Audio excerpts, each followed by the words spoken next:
Please do subscribe to Prajabheri News Channel.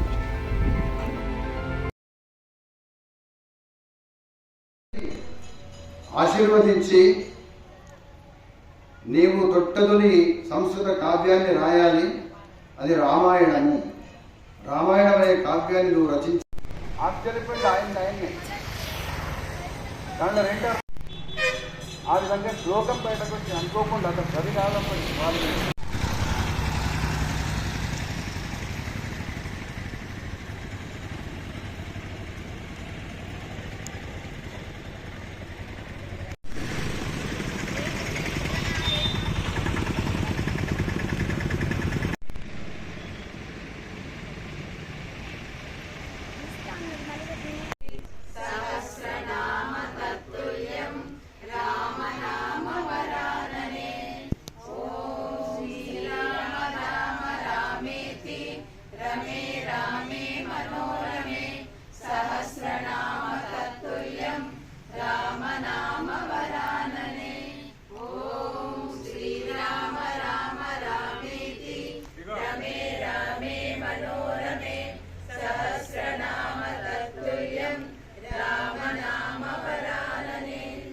శిరసావహించి Ramayanam రాయడానికి ఏమి రాయాలి అని మనసు యోగక్షేమాలన్నీ మాట్లాడుకున్న తర్వాత రామాయణం అంటే ఏమిటి,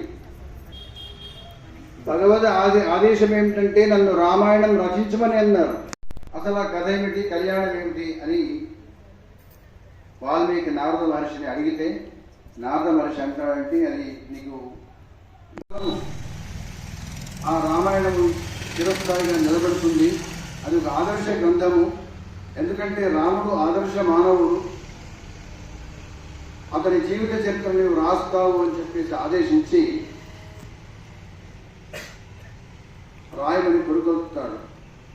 అప్పుడు అడుగుతాడు వాల్మీకి, కోనస్మిన్ సాంప్రతం లోకే గుణవాన్ కచ్చవీర్యవాన్. అయ్యా, నాకు ఒక వ్యక్తిని గురించి నాకు తెలుసుకోవాలి ఉన్నది.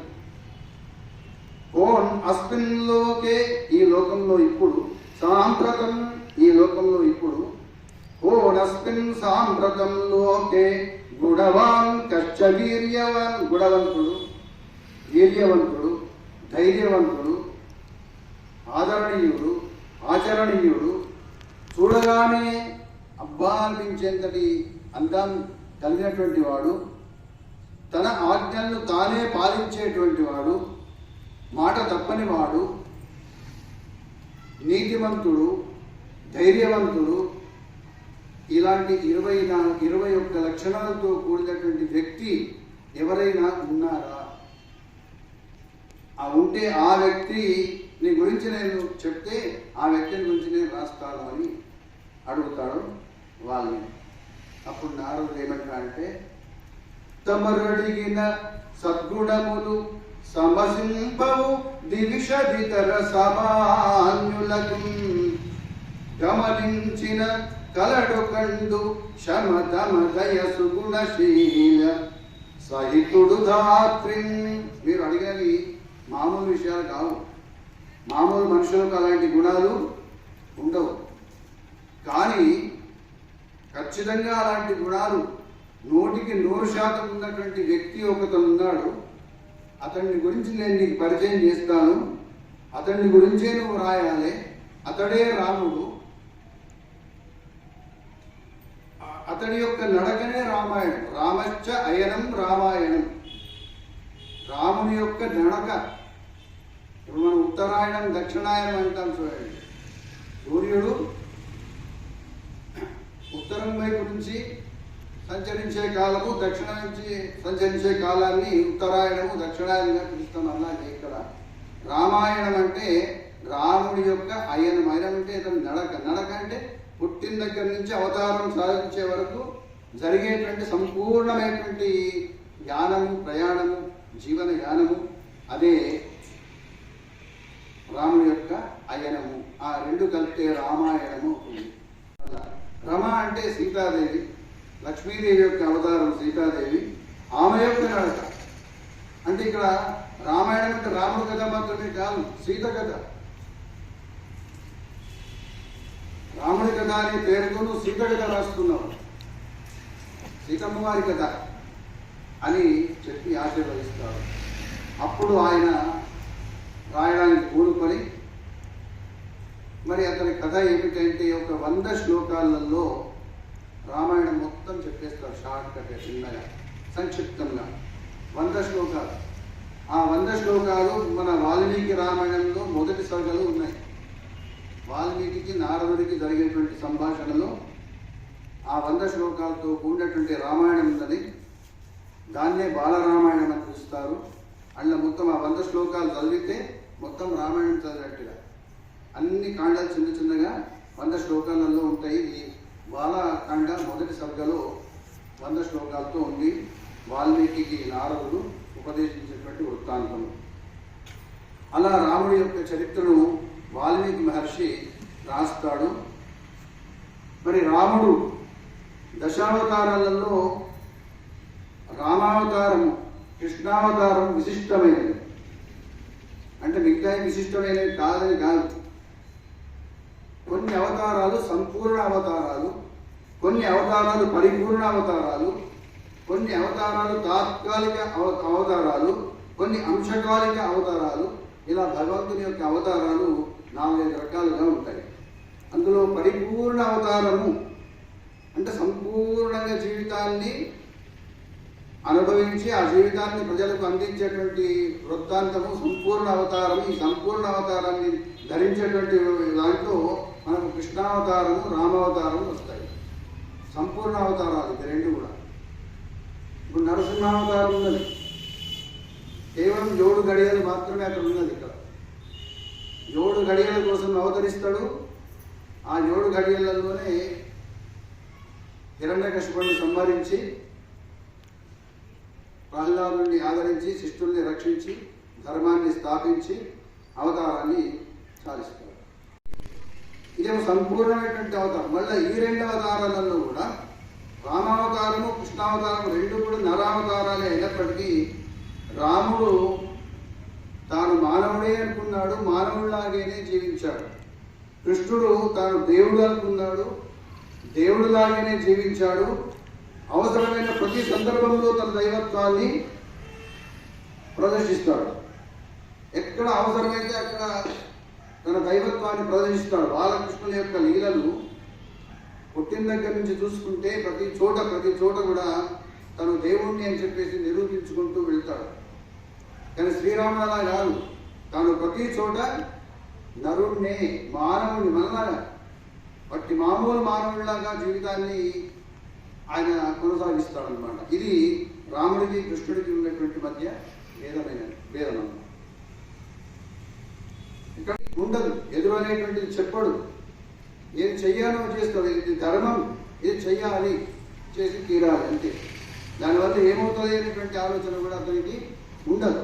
ఆ విధంగా శ్రీరామచంద్రుడు రామో విగ్రహవాన్ ధర్మ, రాముడు ధర్మమే రాముడిగా పుట్టిందా అన్నట్టుగా శ్రీరాముడి యొక్క నడత ఉంటాయి. శీలము, సౌశీల్యము ఉంటాయి. అందుకే ఏకవాణి, ఏకపత్ని, ఏకబాణం అని చెప్పేసి అంటారు.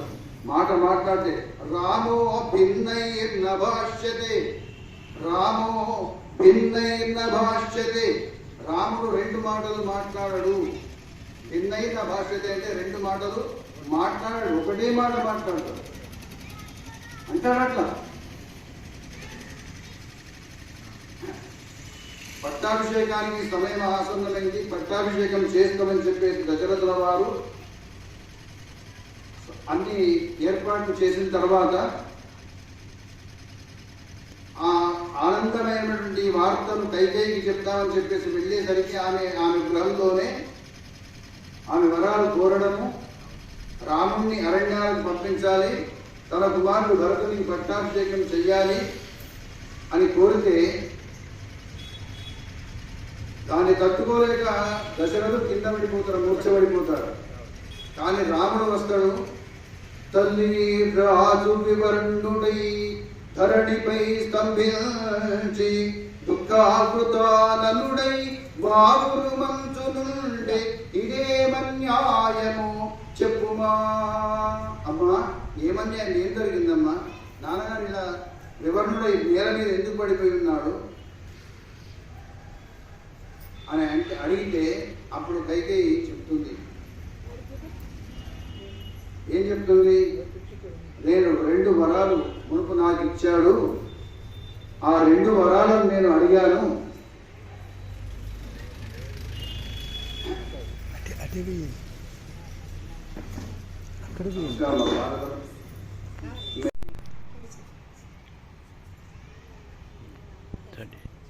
అమ్మా తల్లి, రాజు వివర్ణుడై ధరణిపై స్తంభించి దుఃఖావృతానందుడై బావురు మంచుగుండే ఇది ఏమన్యాయమో చెప్పుమా. ఇదేమన్యాయమమ్మా అని అడిగితే, మునుపు నాకు ఒకసారి మీ నాన్నగారు వరాలు ఇచ్చారు, ఆ 2 వరాలు ఇప్పుడు ఇవ్వమని నేను అడిగాను. అడిగితే ఆ వరాలు ఇవ్వడానికి సుముఖంగా లేడు, వద్దనడానికి కూడా సుముఖంగా లేడు. ఎందుకోసం అంటే వరాల్ని ఇస్తే నిన్ను కోల్పోవాలి, వరాల్ని ఇవ్వకపోతే కాదు అంటే మాట కోల్పోవాలి. ధరణి నిన్నుగాని సత్యవచనము గాని, అయితే సత్యవచనాన్ని నిన్న కోల్పోవాలి, లేకుంటే నిన్నంతా కానీ కోల్పోవాలి.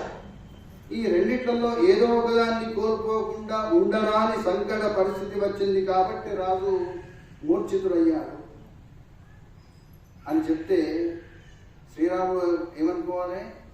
అమ్మ ఇంతదానికే ఇంత మూర్ఛపడమా, ఇదేమి ఏం పెద్ద గొప్ప విషయం కాదు.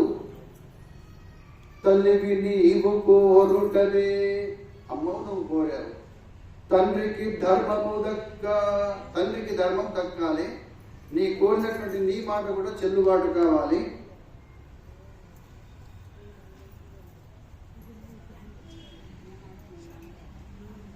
తండ్రికి మీరు కోరిన ప్రకారంగా నేను అరణ్యాలకు వెళ్ళిపోతాను, ఈ రాజ్యం మొత్తము తమ్ముడే ఏరుకుంటాడు, నాకు ఏమీ బాధ లేదు,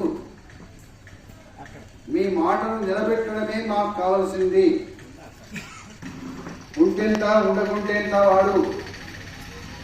తల్లివి నీవు వేడుటదే తండ్రికి ధర్మము దక్క, ఎల్లయు నేలుగాక అనుసుడేయని పలుకుచునే వలంబులో ఉల్లములోన సన్మునిజను ఉన్నత సేవలనే.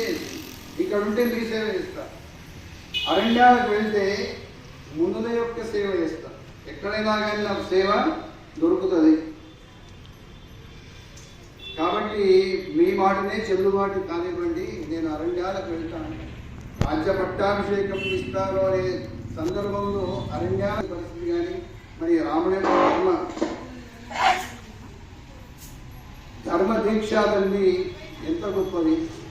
తల్లిదండ్రుల యొక్క సత్యాన్ని నిలపడానికి అతను ఎలాంటి నిర్ణయం తీసుకున్నాడు అనేది ఇక్కడ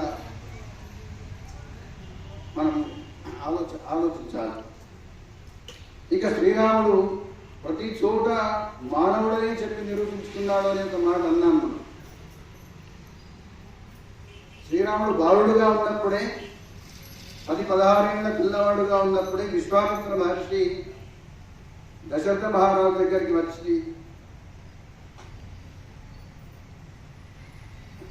కుశల ప్రశ్నలు వగేరా అయిన తర్వాత మెల్లగా అడుగుతాడు, నేను యజ్ఞం నిర్వహిస్తున్నాను, ఆ యజ్ఞంలో మారిచ స్వభావం అనేటువంటి రావణాసురుడు పంపినటువంటి రాక్షసులు వచ్చి యజ్ఞాన్ని భంగం చేస్తున్నారు, మరి వాళ్ళ నుంచి యజ్ఞ సంరక్షణ చేయడానికి నీ కొడుకుల్ని పంపించు, నీ రాముని పంపించు అని చెప్పేసి అడుగుతారు. అనగా ఒక్కసారి తుళ్ళి పడతాడు దశరథుడు. విశ్వామిత్రుడు తెలుసు ఇతడు సమర్థుడు అని. అతడు సమర్థతను చాటడానికి విశ్వామిత్రుడు గురురూపంలో అక్కడికి వచ్చాడు. లేకుంటే విశ్వామిత్రుడికి తాను రక్షణ చేసుకొని యజ్ఞం నిర్వహించుకునేటువంటి కెపాసిటీ ఉంది, కానీ రాముడిని పరిచయం చేయాలి, రాముడిని కార్యరంగంలోకి దించాలి, రామ కార్యము సాధింపబడాలి, రామాయణం జరగాలి. కాబట్టి దశరథుడు దగ్గరికి వచ్చి అడిగితే దశరథుడు భయపడి ఒక్కసారి ఏమంటాడు, మునివర రావణ చోదిత ఘన రాక్షసులేడ నిజము కల్లలు కననీ పిన శిశువెక్కడ సంగరమున మాయావులను గెల్వా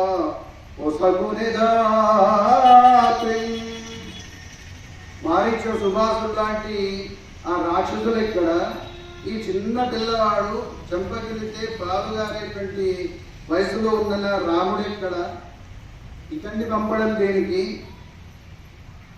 అలా మీరు కోపానికి రాకండి. మీరు ఒకవేళ యజ్ఞ సంరక్షణ, అడవుల సంరక్షణ కూడా రాజధర్మమే. కాబట్టి నేను రాజుగా ఉన్నటువంటి నేను ఆ పని ఏం చేస్తా, నేను వచ్చి మీ యజ్ఞ సంరక్షణ చేస్తాను అని అంటారు. అంటే అప్పుడు నవ్వి విశ్వామిత్రుడు ఏమంటాడంటే, మీతోటి కాదని కాదు అని వృద్ధులైనటువంటి మీరు మీకు అలసట కలిగించడం ఎందుకు? మీ బాబు ఉన్నాడు, మునివర బాలుడు మారీచాదుల చాలడం ఎదురాడలను శంకించడం. ఈ బాలుడే, తల్లిదండ్రులకు ఎంత పెద్దగా అయ్యాడు, పిల్లవాడి కింద శిశువు కిందనే లెక్క. మంది చూసినట్టు ఏదైనా గాడికి గాడేది అంటారు, గాడికి గాడే కనబడేది మందికి కనబడతారు. తల్లిదండ్రులకు మాత్రం వాడు చిన్నపిల్లవాడే, ఎప్పటికీ చిన్నపిల్లవాడు. తల్లిదండ్రులు జీవించినంత కాలం వాడు శిశువు కిందనే లెక్క. చోదిత రాక్షసులేడ అని అన్నావు కదా, బాలుడు మారీచాదుల చాలడు ఎదురాడలను శంకించదు. ఏం భయపడకు, ఏం శంక నీకు అవసరం లేదు. ఈ బాలుడు లోకములను పాలించ సమర్థుడు. ఒక లోకం కాదు, ఒక్క దేశం కాదు, ఒక్క ప్రాంతం కాదు, ఒక రాష్ట్రం కాదు, ఒక మండలం కాదు, లోకములను పాలించ సమర్థుడు. అన్ని లోకాలని సంపాదించేటువంటి సామర్థ్యం ఈ బాలుడికి ఉన్నది. అది నీకు తెలియదు. ఇంకా పిల్లవాడే అనుకుంటాం, ఇంకా సగం కప్పు చాయ్ వస్తుంది పిల్లవాడికి. మునుపటి కాలంలో పిల్లవాడు హాఫ్ కప్పు వస్తుండే, పెద్దవాడు ఫుల్ కప్పు చాయ్ తాగుతుంది. అలా మీకు శిశువుగా అనిపిస్తాడు, కానీ ఇతడు లోకాలన్నింటినీ పరిపాలించేటువంటి సామర్థ్యం ఇతనికి ఉన్నదని చెప్తాడు. అయితే రాముడు దేవుడు అనేటువంటి అంశము, రాముడు విష్ణువంశంతో జన్మించేటువంటి సంగతి మహర్షులకు, దేవతలకు తప్ప మిగతా వాళ్ళకి ఎవరికి తెలియదు. స్వయంగా రాముడికి కూడా తెలియదు, స్వయంగా అతనికే తెలియదు తాను దేవుడిని అని. కాబట్టి మానవుల్లాగానే అతని యొక్క నడత జరుగుతాను అని ఆ విధంగా తీసుకొని వెళ్తాడు. సరే, ఇక ఇంత అన్నప్పుడు పంపకపోతే ఇట్లా వల్ల విశ్వామిత్రుడే మాట్లాడే కోపం ఏం చేస్తాడో ఇంకా అని చెప్పేది భయపడుకుంటేనే అక్కడ కూడా ఇంకా వాటితో పాటు ఇంకోటి రెండో వాడిని శోభతిచ్చి తోలిస్తా అని చెప్పేసి లక్ష్మణస్వామిని కూడా శోభతిచ్చి ఇద్దరిని పంపిస్తాడు. పంపించిన తర్వాత ఎదురైంది మొట్టమొదటిది తాటక. అడవికి వెళ్ళిన తర్వాత మాయా రాక్షసి రాళ్ళు కురిపిస్తూ ఉన్నది. విశ్వామిత్రుడు అంటాడు, అది తాటక, మారిక సుబాహుల యొక్క తల్లి, దాన్ని సంహరించు అంటాడు.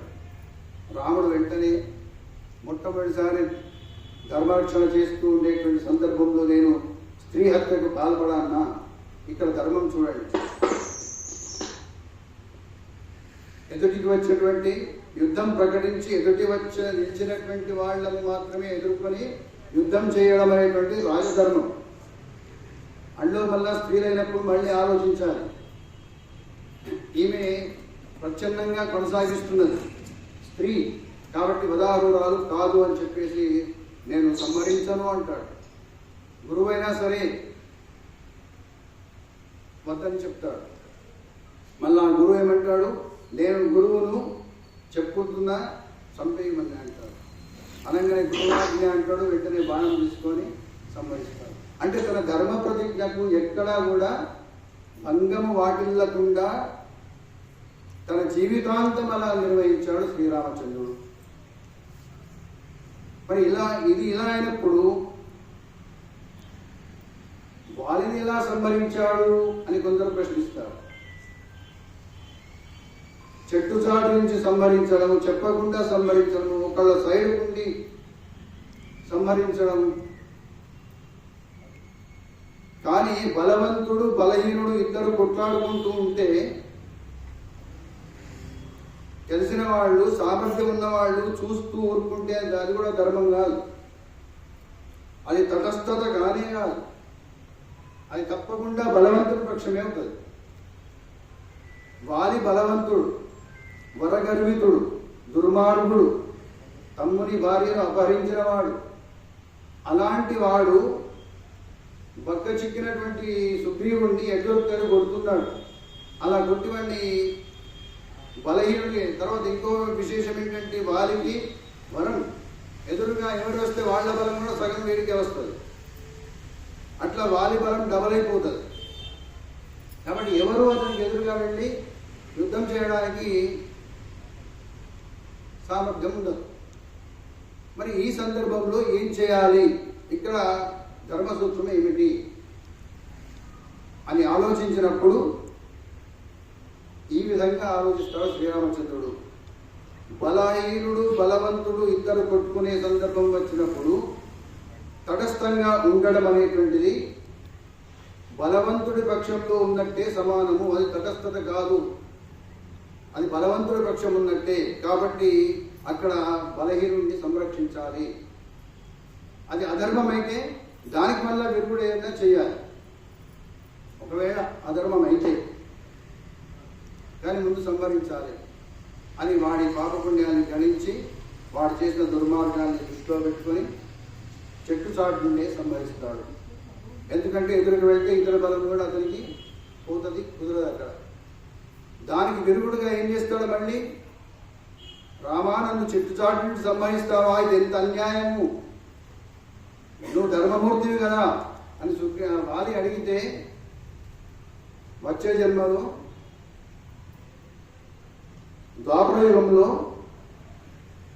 యుగాంత వేళ నేను మరో అవతారంలో వస్తాను, అప్పుడు నీవు నన్ను ఇదే విధంగా సంహరించు అని చెప్పి అతనికి ఇక్కడ జరిగిన కించిత్ ధర్మహానికి ఆ విధంగా వెలుగుడుగా చెప్తారన్నమాట.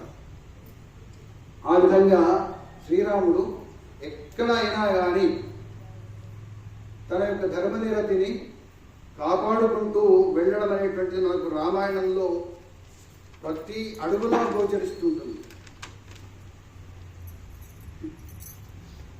పవర్ఫుల్ ఛార్జ్ ఉంటాయి కదా ఇంట్లో ఛార్జర్స్, అవి తెప్పించి ఇక్కడ పెడితే తర్వాత లైట్ ఎక్కువ పెరుగుతుంది కదా.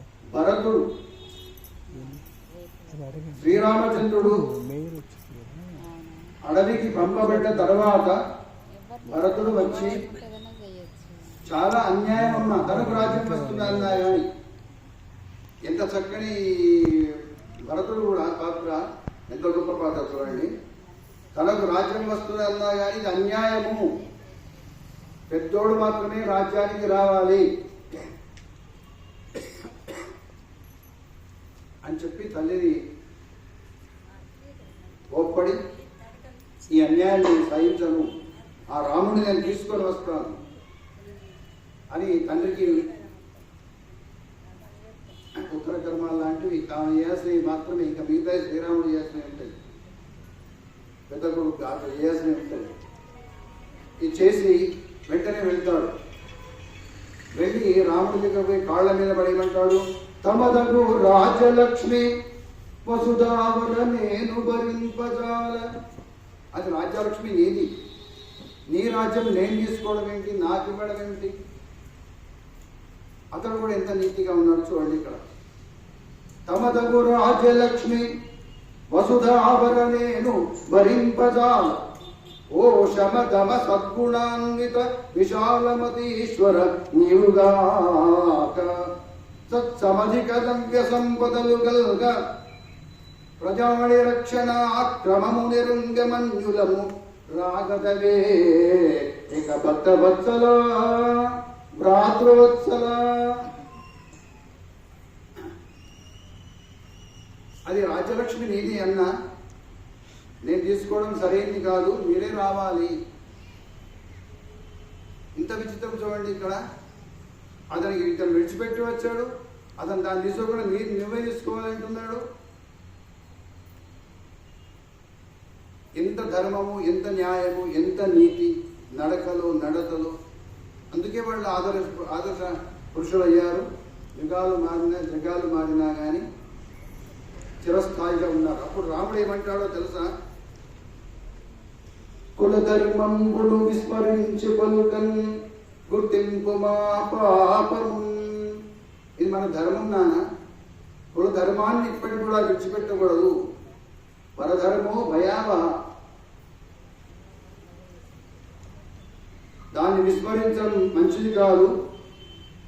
ఏదో ఒక రకంగా మధ్య మార్గాన్ని నేను చెప్తాను, నువ్వే పరిపాలన చెయ్యమని చెప్పి 14 ఏళ్ల దాకా నువ్వు రాజ్యపాలన నిర్వహించమని బాదుకల్ని ఇస్తే ఆ బాదుకల్ని తీసుకుని వెళ్ళి అతడు రాజ్య పరిపాలన కొనసాగిస్తాడు. అలా ఇక్కడ అన్నదమ్ములు ఇద్దరు కూడా తమ యొక్క ధర్మ తత్వజ్ఞతను నిరూపించుకోవడం అనేటువంటిది జరిగింది. అలాగే రాముడు ఎక్కడ కూడా తనకున్న ఎన్ని గుణాలున్నటువంటి మానవుడిగా నాకు కనబడడు. ఆ సందర్భంలో మాత్రమే కనిపిస్తాడు. అట్లా సీతాకాలం కలిగిన తర్వాత ఘోరమని సామాన్య మానవుడి కంటే ఘోరంగా ఏడుస్తాడు.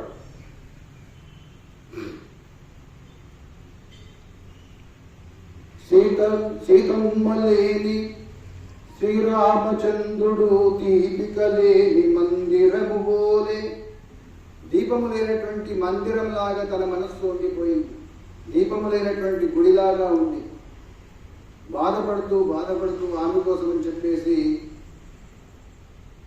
అష్ట కష్టాలు పడుతూ నిరంతరం ఆమెనే తలుచుకుంటూ ఆమె కోసము ఒక్కోసారి ధైర్యాన్ని ధృతిని మొత్తం కోల్పోతాడు. ఆ ఏడుపు చూడలేక లక్ష్మణుడు అంటాడు, అన్నా ఎందుకు దొరికించడం? సీత తప్పకుండా మనకు సీతమ్మ వారు లభిస్తారు. చతుర్దశ లోకములు ఎక్కడ ఉన్నా సరే, చతుర్దశ లోకాలలో ఎక్కడున్నా సరే మీరు ఇక్కడ ఉండండి, నేను నిమేష మాత్రంలో పైకి తీసుకొచ్చి మీ సీతను మీకు అప్పగిస్తాను అని చెప్పేసి ధైర్యవచనాలు చెప్తాడు లక్ష్మణమూర్తి. అంటే మామూలు మనుషులకు ఉండే విధంగా ఆ విధంగా బాధపడుతుంటే తమ్ముడు స్వాంతన వచనాలు పలుకుతూ ధృతి చెడకుండా వాళ్ళు అలా ముందుకు వెళ్తారు. ఇలా సీతాన్వేష విషయంలో కానీ, తర్వాత సీతా పరిత్యాగం విషయంలో కానీ శ్రీరామచంద్రుడు సీతా పరిత్యాగం, మరి ఎలాంటి వాడు సీతా పరిత్యాగం ఎలా చేయగలిగాడు? ధర్మం కోసం, రాజధర్మం కోసం. చిన్న విమర్శ వస్తే కూడా ఒక సామాన్య మానవుడు ఎక్కడో ఏదో అంటే కూడా దాన్ని పరిగణలోకి తీసుకొని సీతాదేవిని వదిలిపెడతాడు. ఇది స్థూలంగా చూస్తే మనకు బాగా అనిపించదు ఈ కాలంలో. కానీ అతను తీసుకున్న నిర్ణయం మళ్ళీ ఆమెకు కూడా ఇబ్బంది కలగదు అని దృఢనిష్టే. వాల్మీకి ఆశ్రమ ప్రాంతంలో వదిలిపెట్టరని చెప్తాడు. ఎట్లయినా ఆయన వాల్మీకి వారు కలుస్తారు, సంరక్షింపబడతారు, ఈ అపవాదం ఏదో నిరూపణ జరుగుతుంది అని తెలుసు. ఆ విధంగా తన ధర్మాన్ని నిర్వహిస్తూ ఉంటాడు. సేతు బంధన విషయంలో కూడా తలుచుకుంటే దేవుడే అనుకుంటే సేతు బంధనం చేయాల్సిన అవసరం లేదు. క్షణాల మీద వాయువేగంలో ప్రయాణం చేసి హనుమంతుడే అంటాడు, ఒక్క నిమిషంలో అందరినీ సభై వాళ్ళ అంకలు తీస్తా అంటాడు. అంటే అంత శ్రమ నువ్వు తీసుకోవాల్సిన అవసరం లేదు, వారధి తీసుకొని వెళ్దాము. సముద్రుడు మా వంశీయుడే, సగరుల వంశీయుడు వీళ్ళు, రాముల వారు సగరుల వంశీయుడు కాబట్టి అతని మీద మనకు హక్కు ఉన్నది. అని చెప్పేసి వారధి వేసుకొని సామాన్య మానవుడిలాగా వెళ్ళడం అనేటువంటిది జరుగుతుంది. దాన్ని విడనాడు. ఒకానొక సందర్భంలో శ్రీరాముడి యొక్క సైన్యము రావణాసురుడి యొక్క రథాన్ని, గుర్రాలను, సేనాధిపతులను, సైన్యాన్ని మొత్తం చిత్తు వేసి కింద పడిపోతాడు రావణాసురుడు. అప్పుడు రాముడు ఏమంటాడో తెలుసా? తేరు లేని నిన్ను కోరున తీర్చుట నీతిగాదుగాన నీవు మరలి. రథం లేనటువంటి నిన్ను, నీపై నేను యుద్ధాన్ని చెయ్యను. సమ ఉజ్జీలతో సమ ప్రాధాన్యతతో యుద్ధం జరగాలి. అదే మరి రావణాసురుడు అట్లా చేయలేదు. రాముడు కింద నిలబడి యుద్ధం చేస్తే రావణాసురుడు అట్లనే చేశాడు. ఆ ఇంద్రుడు పంపిస్తాడు రథాన్ని, ఇంద్రుడు పంపించి రథం ఇస్తాడు. కానీ ఆ రథాన్ని కోల్పోతే రావణాసురుడి మాత్రం రాముడు అంటాడు, తేరులేని నిన్ను కోరున కీర్చుట నీతిగాదుగాన నేడు విడలి. రేపురమ్ము చేవజూపక మరియొక్క మారు. నీ చేత, నీ చేవ, నీ శక్తి, నీ సామర్థ్యం చూపించడానికి ఇవాళ ఇంటికి వెళ్ళి రెస్ట్ తీసుకొని మళ్ళా రేపురా రామచంద్రమూర్తి అని అంటాడు. కానీ ఎటు కూడా అవకాశం దొరికింది కదా అని చెప్పేసి ధనార్థం కొట్టి కింద పడగొట్టి సంహరింపడు. ఇది ధర్మము మరియు రాజనీతి. రాజనీతి కొరకు, ధర్మరక్షణ కొరకు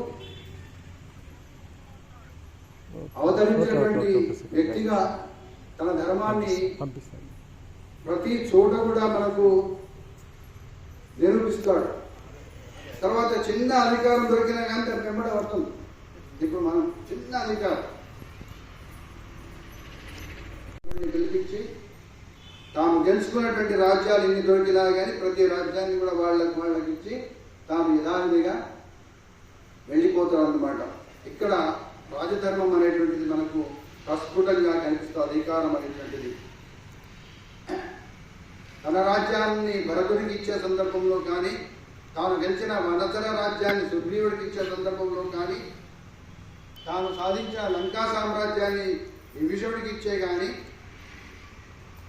ధర్మో రక్షతి రక్షిత, ధర్మాన్ని సంరక్షిస్తే ఆ ధర్మం జగత్తును సంరక్షిస్తుంది అనేటువంటి భావనతోటి తల్లి మాట కొరకు ఇంత రామాయణం కనిపించారు. ఒక్క మాట, ఎవరు వరాలు ఇచ్చిండ్రు, ఎవరు ఇవ్వాలని పిల్లలైతే అంటారు. వరాలు ఇచ్చిండేవాడు, తీసుకునేవాడు, నాది రాజ్యము నువ్వేవడం మేడమా అని చెప్పేసి కొట్లాడి కింద పడగొట్టి గుంజుకుంటారు. అట్లాంటిది మరి రాముడి ఆదర్శము, అలాగే భరతుడి ఆదర్శము. లక్ష్మణుడు తన జీవితాన్ని మొత్తం త్యాగం చేసి రాముడి వెంట ఉంటూ త్యాగం చేసేటువంటి అతని యొక్క త్యాగనిరతి, హనుమంతుని యొక్క స్వామి భక్తి, సీతాదేవి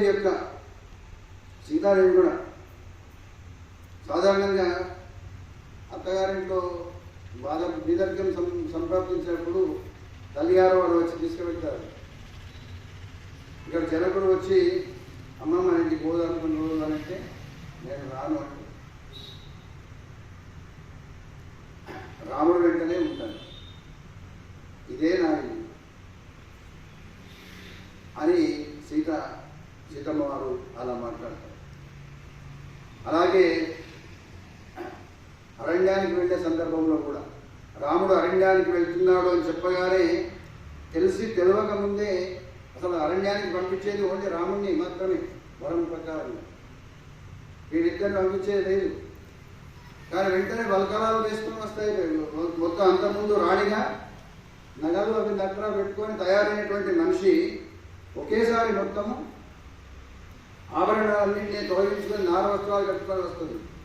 వచ్చి ఏమంటది, ప్రతిమా నాటకంలో చాలా గొప్పగా చెప్పాడు.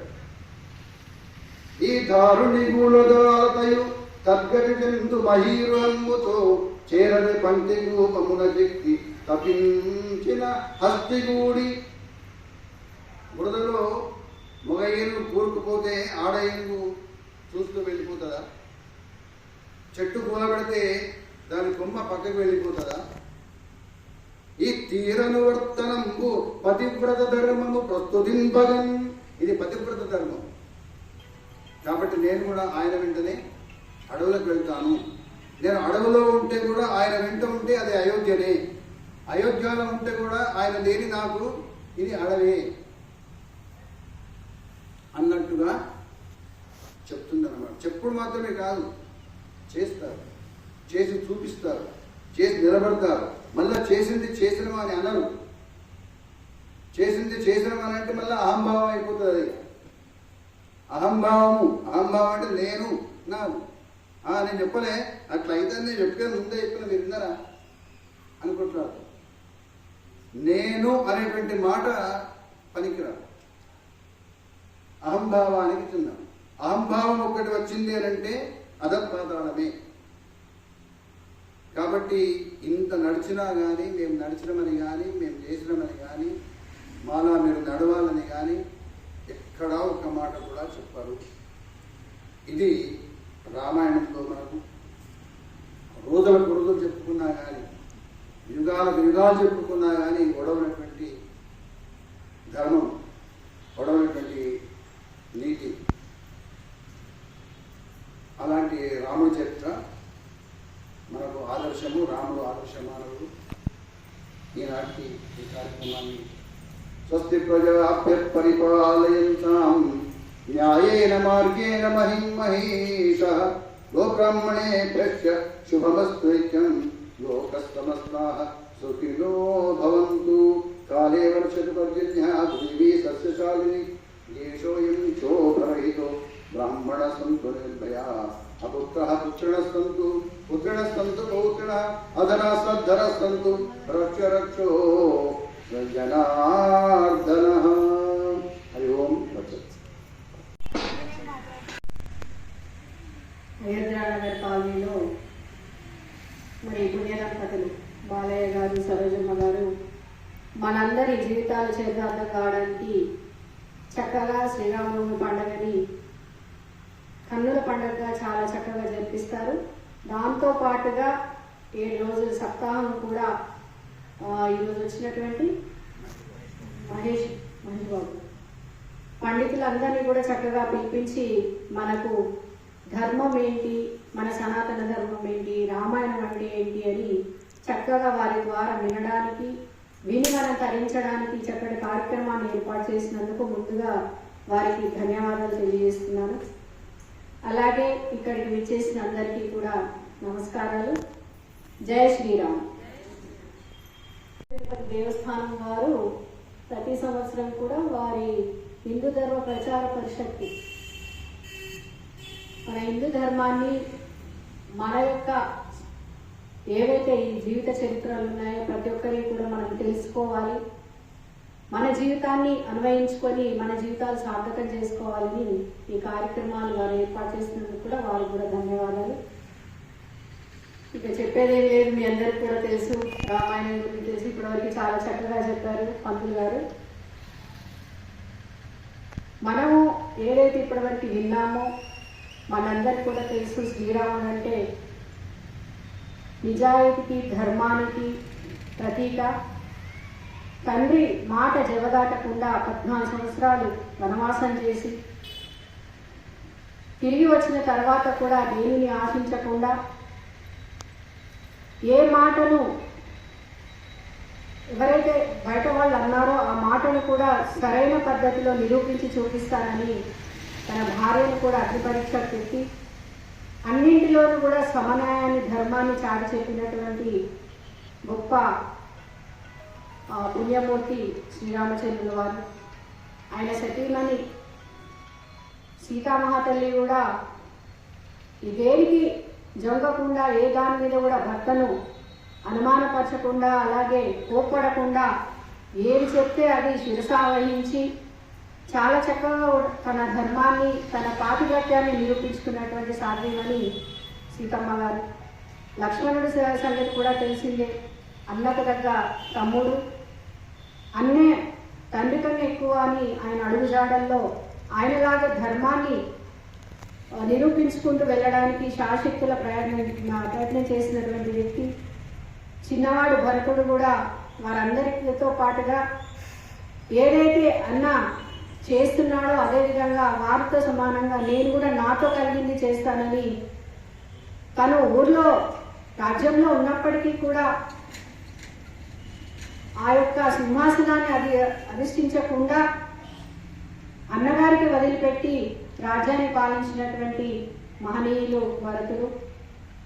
ఆ మొత్తం కుటుంబాన్ని చూస్తే ప్రతి ఒక్కరి నుంచి కూడా మనం అందరం నేర్చుకోవాల్సినటువంటి అంశాలు చాలా ఉన్నాయి.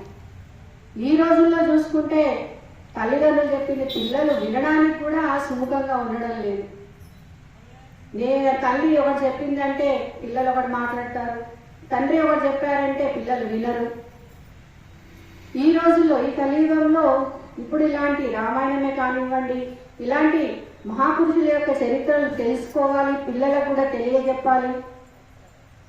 వారు కూడా తల్లిదండ్రుల మాటలు విని వారి జీవితాన్ని చక్కటి దారిలో తీసుకెళ్ళి మరి భారతదేశానికి ఈ సమాజానికి ఉపయోగపడే విధంగా వారి జీవితాలను మలుచుకోవాలి. ఎందుకంటే ఈ మధ్య మనం చాలా సంఘటనలు వింటున్నాం. డ్రగ్ అడిక్ట్ అయ్యారని చెప్పేసి, తాగుడుకు అలవాటు పడ్డారని, ఆ తల్లిదండ్రుల మాటలు వినకుండా ఏదో ప్రేమ అని అదని ఏదో చాలా రకాలైనటువంటి సంఘటనలు మనం వింటా ఉన్నాం. ఇవన్నీ కూడా మనము అరికట్టాలి అంటే తప్పకుండా ఒక భయము, ఒక భక్తి మన తల్లిదండ్రుల పట్లనే కాదు, దైవం పట్ల ప్రతి ఒక్కరి పట్ల భయము, భక్తి ఉంటేనే. ఒకప్పుడు చాలా ఉండింది, ఇప్పుడు ప్రస్తుతం ఏమైపోయిందంటే అంత భయపడాల్సిన అవసరం ఏముంది, కొంచెం ఫ్రీగా ఉంటే సరిపోతుంది అన్న పాపానికి ఆ ఫ్రీనెస్ ఎట్లా అయిపోయిందంటే ఎవరి మాట వినకుండానే అయిపోయింది. అట్లా కాకుండా దేనికైనా ఒక హద్దు అనేది ఉండాలి. ఆ హద్దు, ఆ పరిమితి ఉంటే తప్పకుండా అందరి జీవితాలు బాగుంటాయని చెప్పి తెలియజేస్తూ మరొకసారి ఇంత చక్కటి కార్యక్రమానికి ఏర్పాటు చేసిన దంపతులకి, ఇక్కడికి ఇచ్చేసిన పండితులకి, అలాగే ఇక్కడ ఇచ్చేసినటువంటి శ్రోతలకి ప్రతి ఒక్కరు కూడా నమస్కరిస్తూ జై శ్రీరామ్.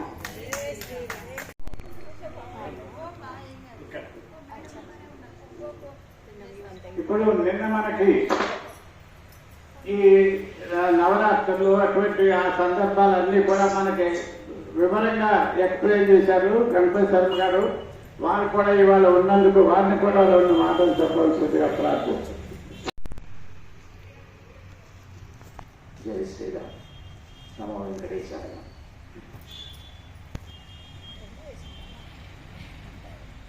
ఈనాటి విషయ ప్రవచనం చేసిన పెద్దలు శ్రీ నాయుడు గారు, అట్లాగే ఈ సమావేశానికి ప్రత్యేక ఆహ్వానితులుగా అతిథులుగా ఇచ్చేసిన మేయర్ గారు,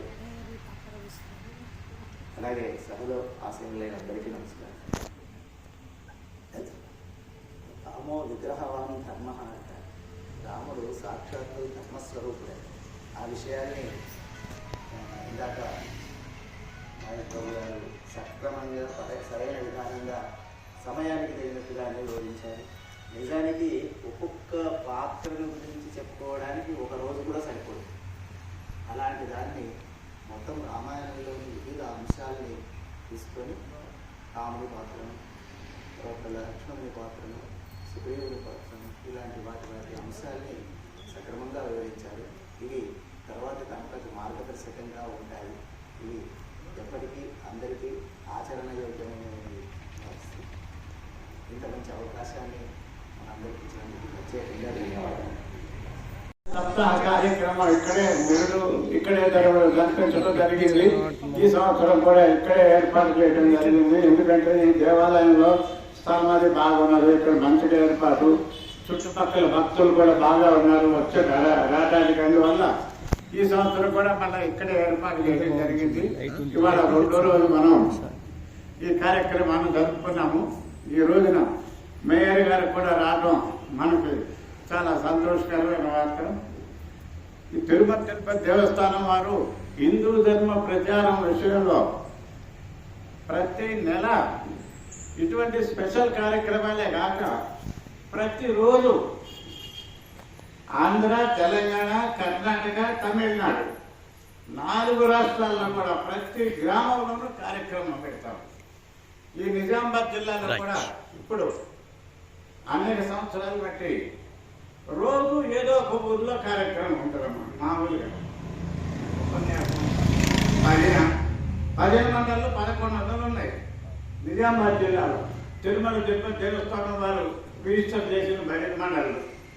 భజన కార్యక్రమాలు కూడా ప్రతిరోజు ఉంటాయి జిల్లాలో. అక్కడ భజన చేసేందుకు వాళ్ళ ఖర్చు కోసం 750 రూపాయలు ఇస్తారు భజనకి. ఉపన్యాసాలు ప్రతిరోజు ధర్మ ప్రచారం ఉంటుంది. రోజు 600 రూపాయలు ఇస్తారు. దేవస్థానం వారి డబ్బులు. అన్ని రాష్ట్రాల్లో ధర్మ ప్రచారానికి ప్రతి సంవత్సరం కొన్ని కోట్లు ఖర్చు పెడతారు దేవస్థానం వారు 4 రాష్ట్రాల్లో. ఇటువంటి సందర్భాల్లో శ్రీరామనవమికి, దసరా నవరాత్రులు, ఇటువంటి సంవత్సరానికి 3 సార్లు స్పెషల్ ప్రోగ్రాంలు వారం రోజులు కంటిన్యూ పెడతారు. ఇట్లా నాకు మేయర్ గారు ధర్మ ప్రచారం తిరుమల దేవస్థానం అందంటే నేను వారికి ఎక్స్ప్లెయిన్ చేస్తాను. ప్రతిరోజు అన్ని కార్యక్రమాలు ఉంటాయి. ప్రతి జిల్లాకి ఒక ఈ కార్యక్రమాలు నిర్వహించడానికే ఒక ఉద్యోగం ఉంటాడు. వేరే కళ్యాణ మండపాలు అవన్నీ వేరే. ఈ హిందూ ధర్మ ప్రచార పరిషత్ అని ఒక బ్రాంచ్ పెట్టారు. దానికే ఇక్కడ ఒక ఆఫీసర్ ఉంటాడు, ఆర్గనైజర్ అని. ఇప్పుడున్న మన సీతారామచంద్రమూర్తి గారు. అట్లా వారికి సలహా ధర్మ ప్రచార మండలి అని ఒకటి ఉంటుంది. ఈ జిల్లాకి అట్లా ధర్మ ప్రచార మండలి కూడా ఉన్నది. ఇప్పుడు వాళ్ళ పీరియడ్ అయిపోయింది. మరి ఇంకా ఎక్స్టెన్షన్ మరి ఎవరికి అపాయింట్మెంట్ చేస్తారో తెలియదు. మమ్మల్ని కొత్త కమిటీ వచ్చేదాకా చూస్తాం అన్నమాట. 3 నాగభూషణ గుప్తా గారు ధర్మ ప్రచార మండలి అధ్యక్షులు, మేమందరం సభ్యులం. అయిపోయింది పీరియడ్. కానీ కొత్త బోర్డు వేసేదాకా కంటిన్యూ చేయమంటారు. అంటే మాకేం పారితోషికం ఉండదు, ఆనలే. దీనికి సలహా ఆయన ఈ కార్యక్రమాలు చేయడానికి ఆయన అమ్మటి వెళ్ళి చేస్తూ ఉన్నారు, హెల్ప్ అంతే. ఆ ధర్మ ప్రచారం కోసం కోట్లు ఖర్చు పెడుతున్నారు మా దేవస్థానం వారు. అటువంటి సందర్భంలోనే ఇక్కడ ఈ రామాయణ సప్తాహం జరుగుతూ ఉన్నది. దానికి ఈ రోజున మనం 2వ రోజున మహేష్ బాబు గారి ఉపన్యాసాన్ని ఇప్పుడుదాకా శ్రీరాముడు ధర్మ స్వరూపుడు అనే సబ్జెక్ట్ మీద వినటం జరిగింది. ఇక వారికి సన్మానం ఈ రోజున టీటీడీ తరఫున మహేష్ బాబు గారికి చిన్న సన్మానం చేయడం జరుగుతుంది. నేను పట్టుకుంటా, మీరు పోండి. మీరు వెళ్ళండి అక్కడికి. మేడంతో చేపిద్దాం. మీరు పక్కన ఉండండి సార్. మేయర్ గారికి ఈ దేవాలయం తరఫున అమ్మగారు సన్మానం చేయవలసిందిగా కోరుతున్నాను.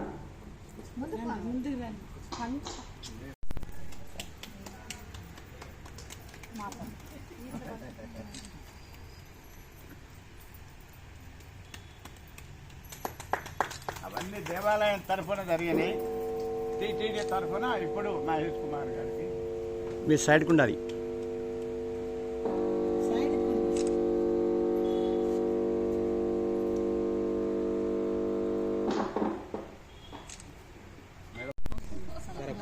ఇవాళ పద్యాలన్నీ దాంట్లో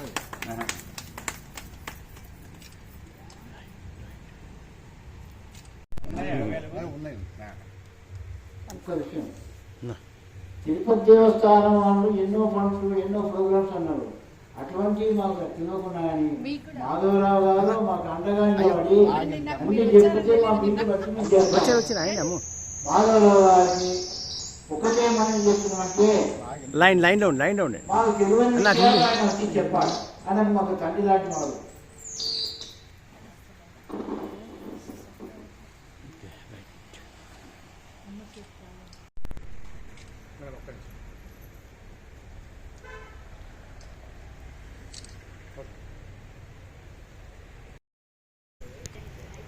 హిందూ ధర్మ ప్రచార కార్యక్రమాన్ని నిర్వహిస్తున్న తిరుమల తిరుపతి దేవస్థానం రెండవ రోజుకి ధన్యవాదాలు.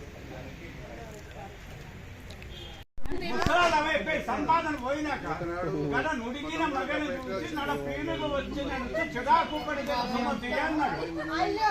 సంపాదన అయిపోయినాక ముసల్తనంలో నడిచే పీనుగు ముసలు పడతారు, అది చిరాకు పడతారు. అట్లా అయిపోయింది మా పరిస్థితి.